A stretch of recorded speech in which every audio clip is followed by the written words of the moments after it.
Mike Woodson is stepping down or considering stepping down from Indiana basketball as the head coach there. So something that felt like it was eventually inevitable for Mike Woodson to move on, or from Indiana to move on from Mike Woodson. We figured it would come at some point this year. I am a little surprised that it comes at this point in the season for Mike Woodson to say that he's stepping down at the end of the year or considering stepping down at the end of the year. If you read a lot of insiders and stuff like that, they are considering this a done deal. They are not considering this as something that Mike Woodson will change his mind on. And even if Mike Woodson does change his mind, it sounds like the Indiana administration is going to say, if you change your mind, we will fire you. So this is one of those situations that it's kind of a lose-lose for Mike Woodson. But for being honest, this is what's best for Mike Woodson. I just said it was a lose-lose, but maybe in his mind it's not. But this is what is best for Mike Woodson as he needs to move on from Indiana. He is a storied player at Indiana, played under Bob Knight. He had some good highs and he also had some lows in his time as the Indiana basketball head coach. Want to go ahead and recap those really fast before we get into talking about this entire situation too much. Let's start with the successes and what went well. He led Indiana to back-to-back NCAA tournaments after a 5-year absence, making appearances in both the 22 and 2023 NCAA tournaments. He deserves credit for that. He deserves to be looked upon as somebody who is able to bring this team back. He deserves to be thought of as somebody who was able to get Trace Jackson Davis to come back and get some of the best years of his career, beating Purdue twice in 1 year, right? He developed NBA talent, Jalen Hood-Schifino, Trace Jackson Davis, kel'el Ware, Umar Ballo is going to be an NBA talent after this year. He broke Purdue's dominance in the rivalry, including a memorable win in 2022. So even though they didn't win in their previous game against Purdue, this is a coach who's had success at Indiana. It's not like it's been all bad. This wasn't Archie Miller, right? Mike Woodson had some success, but unfortunately, it seems like the struggles and the challenges outweighed those successes, at least in the recent years.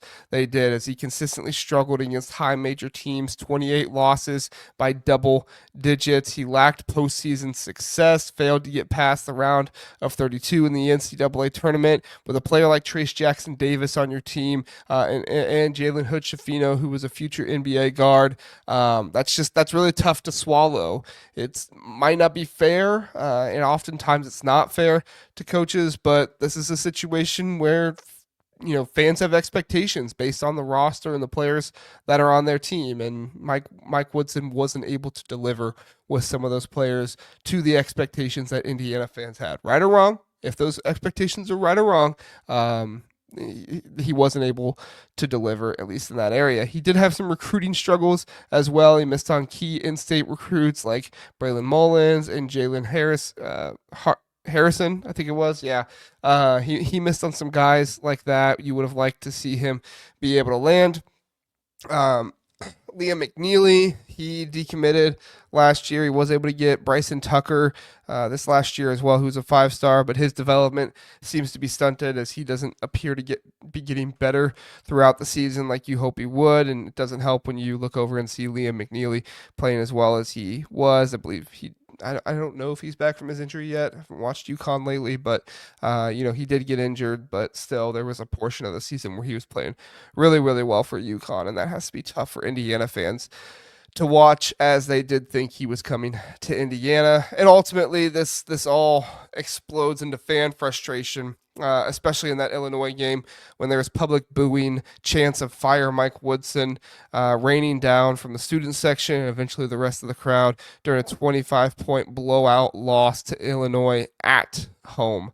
And this is an Illinois team that was once thought of as one of the best teams in college basketball, but they just lost on the road to Rutgers last week. So this is not a team that is invincible and able to beat, just anybody that walks on the floor with them any day. They can beat anybody, but maybe not to that extent where it's just kind of any day of the week. So why is Woodson leaving? I mean, it's the ongoing struggles on the court, including a poor record against ranked teams, 0-10 in his last 2 seasons against ranked teams, lost support of majors boosters, which has been a key factor in keeping him around.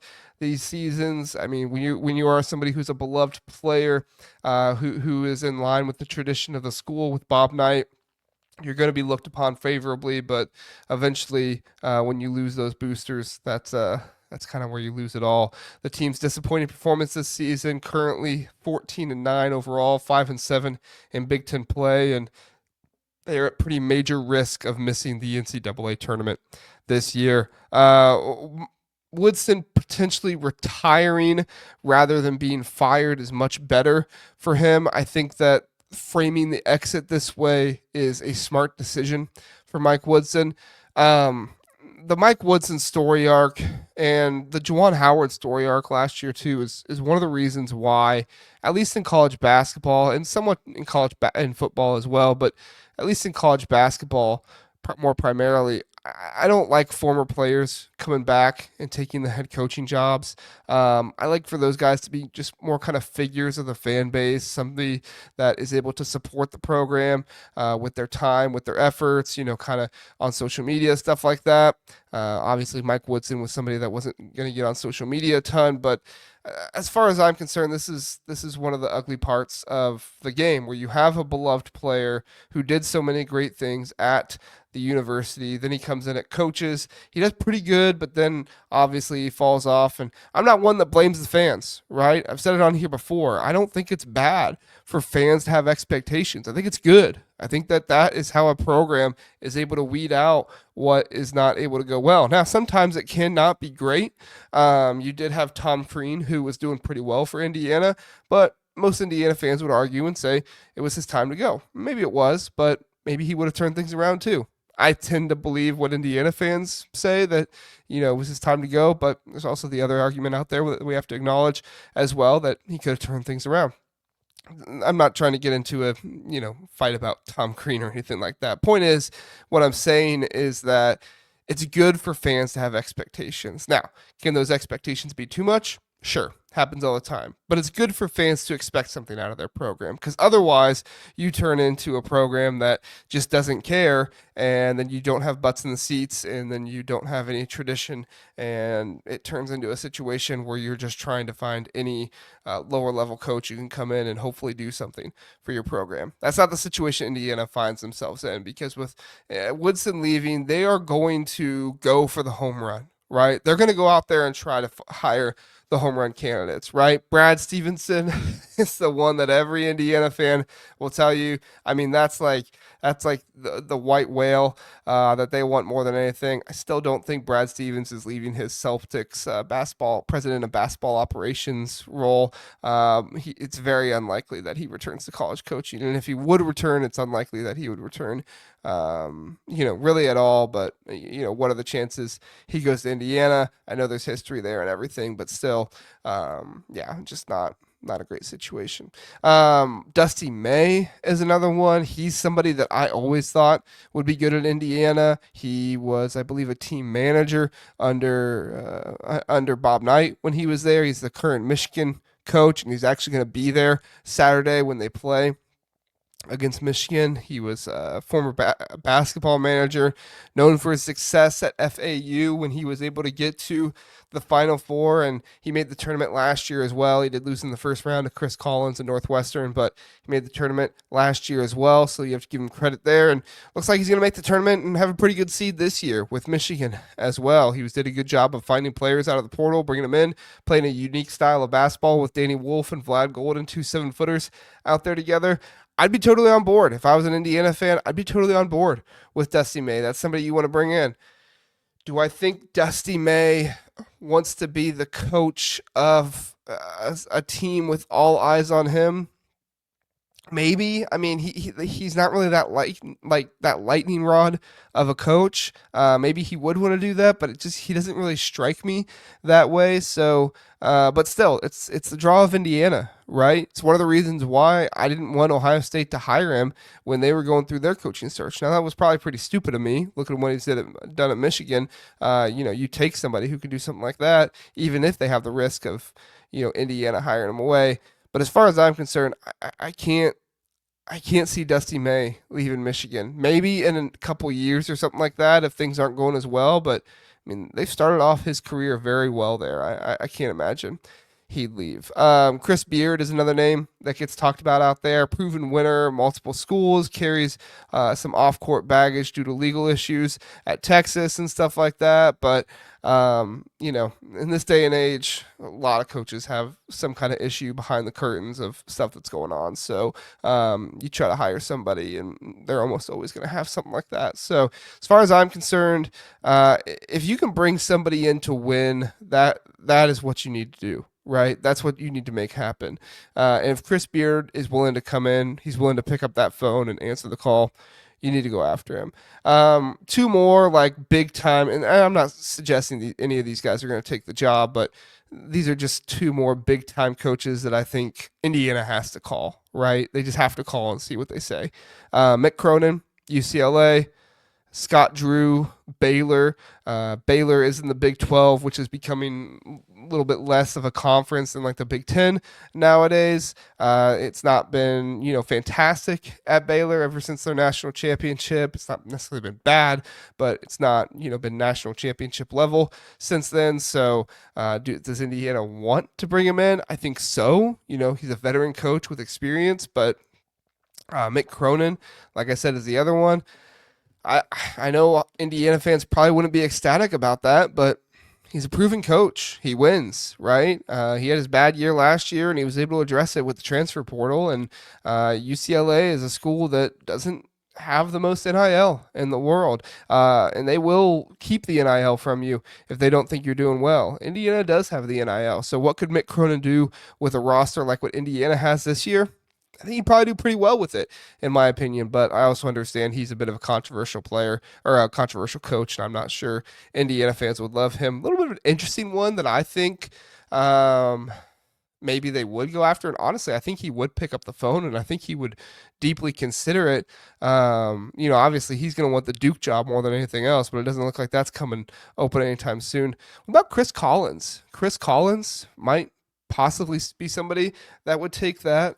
You see that success at Northwestern. He's lost Boo Buie now. He's going to lose some more players. I think Chris Collins likes Northwestern. I don't think he wants to leave, but I mean, if Indiana throws enough money at him and they put enough resources behind him, you could have Chris Collins going to Indiana and elevating his career. So I don't know. You let me know what you think, Indiana fans. Are any of those coaches ones that you want? Do you think, am I right? You guys probably not really want Mick Cronin, or is that who you want? But you're like, no, JR, we don't want. By no means do we want Chris Collins here. I don't know. You guys let me know what you're thinking. Indiana, quite frankly, just challenges moving ahead. They cannot afford another coaching misstep. Having gone through 3 coaches in a decade, my wife is an Indiana fan, and the way she puts it, she's just so tired of Indiana basketball. Different coaches, losing, not being exactly what they want. They need to find a good, solid head coach for this team who can take them to that next level. Key traits of what he needs: he has to have a modern offense. I love Woodson's kind of old school attitude at times, but you can't keep running the 80s and 90s offense. Like you got to be running more than that. You need to emphasize 3-point shooting, spacing the floor, stuff like that. For a guy like Luke Goody this season, it has to be so infuriating not really being a part of the offense when he could add so much more to it. But that's just the way Mike Woodson is running things. You need to have a strong relationship building in state, in high school, in the AAU programs. You got to get back to bringing in kids from Indiana. Mike Woodson didn't do his best at that. Times have changed. Just because a kid is from Indiana doesn't mean he's going to be a homegrown talent that automatically goes to your school. All these kids want to be national recruits. All these kids want the attention. All these kids want that kind of stuff. So I think Mike Woodson gets a little frustrated with that. He thinks, well, you're from Indiana. You should want to go to Indiana. But you don't always get that. And also you have to recognize you're going to be battling Purdue for a lot of these guys too, right? Purdue is a massive program. Notre Dame is another big program. Maybe they're not on the same level as Purdue in Indiana, but they're still a big program that can bring in a number of good kids. So they're going to look after them. And then they need a clear program identity to help establish a winning culture, right? That's one of the reasons why I throw the Mick Cronin name in there, because you bring in Mick Cronin, you're going to have an identity right away. If If you bring in a Chris Collins, a Scott Drew, I think you get identity too.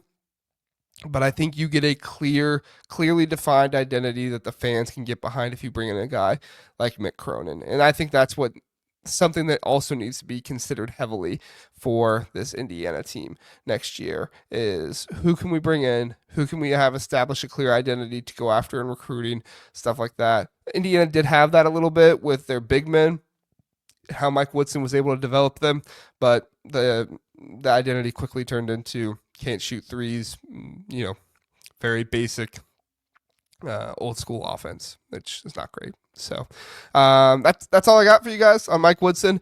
Let me know what you think. You think I'm missing anything? Oh, the other thing, roster will probably need some retention with whoever comes in next. I don't know how many of these guys are going to want to stay or anything like that. I'm going to say I got some pretty good insight that Gabe Cupps is probably moving on. I don't know if that's a name that makes too many Indiana fans super sad, but he is a kid that has a big heart for the game, and he's going to work and grow and get better. Haven't really seen him much this year, but he is somebody that you could see in the future develop and get better. But probably not with Mike Woodson moving on. You're probably going to see Gabe Cupps move on as well. Probably see some other players too. We'll see what happens, but keep it locked in here on the Big Ten Huddle, and we'll keep you updated on all of it. When coaching rumors and candidates and stuff like that come out, we'll let you know, and we'll keep it covered here on the Big Ten Huddle. Like, subscribe, all that good stuff.